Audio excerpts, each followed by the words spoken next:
Je me nomme Nicolas Sagne, je suis sculpteur, j'ai 47 ans. Donc, je viens du Sud, donc je suis originaire de Rodez, le même pays que Pierre Soulages, une ville qu'on va entendre parler de plus en plus dans les mois à venir. J'ai étudié l'art aux Beaux-Arts de Perpignan. Et je me suis installé ici en région, sur le territoire de Saint-Quentin-des-Yvelines, il y a à peu près 17 ans maintenant. À côté de vous, il se trouve le chantier d'une sculpture monumentale qui fait 7 mètres de long, 5 mètres de large. C'est une sculpture pour la ville de Valenciennes. Donc 3 lignes d'acier qui pèseront, une fois terminées, 1 tonne chacune, qui sont posées au sol sur 3 pointes, soit 3 cm². La particularité de cette sculpture, elle est extrêmement, elle est à la fois simple au niveau formel, mais surtout elle a une contrainte technique extrêmement forte.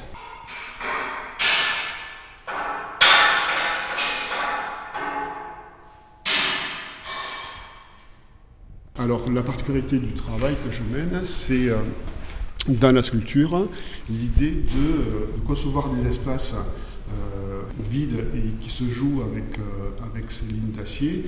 Et pour donner de la légèreté au travail, ce qui fait la spécificité de mon travail, c'est aussi que je conçois toutes les pièces, quand je les fabrique, comme on peut voir là, c'est de les voir, c'est qu'elles commencent à être tout le temps suspendues.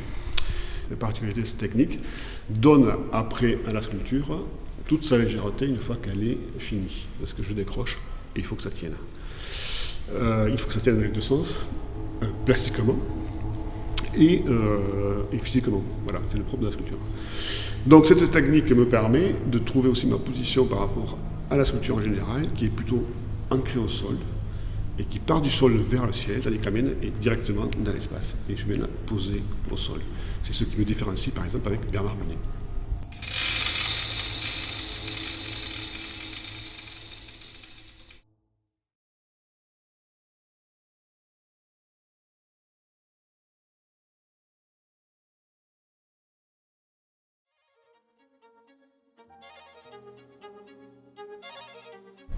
Et c'est là que la sculpture commence.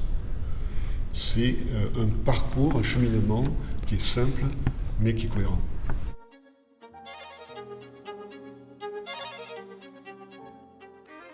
Il faut se défaire de ces références pour aller vers des problématiques. Et c'est sur le regard quotidien du travail qui est fait qu'au bout d'un moment, on s'aperçoit que, on met en place des choses qui sont répétitives, qui ont des systèmes. Et à partir de ça, je me suis mis à travailler sur ces systèmes-là qui sont la répétition, qui sont l'idée de toujours de faire quelque chose de le plus simple possible. Voilà. Et c'est comme ça que la sculpture est partie, c'est comme ça que la réflexion sculpturale est née. Elle est née d'un constat, elle n'est pas née de quelque chose que j'ai pris. Je ne me suis pas approprié quelque chose, je l'ai cherché à moi, ce qui était ma réelle histoire et ma réelle histoire avec l'art.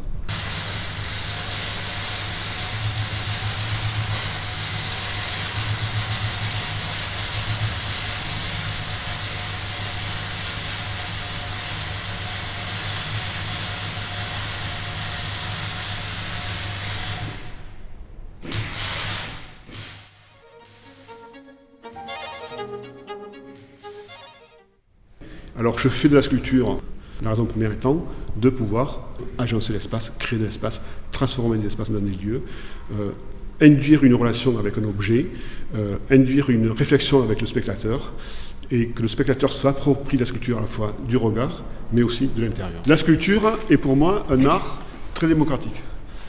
La sculpture se positionne dans la cité, tout le monde peut la voir, se l'approprier, ça crée un changement d'espace et de symbolique de lieu. Ça donne au public, aux citoyens, l'idée générale de la politique dans laquelle il vit, de la politique de la ville dans laquelle il vit.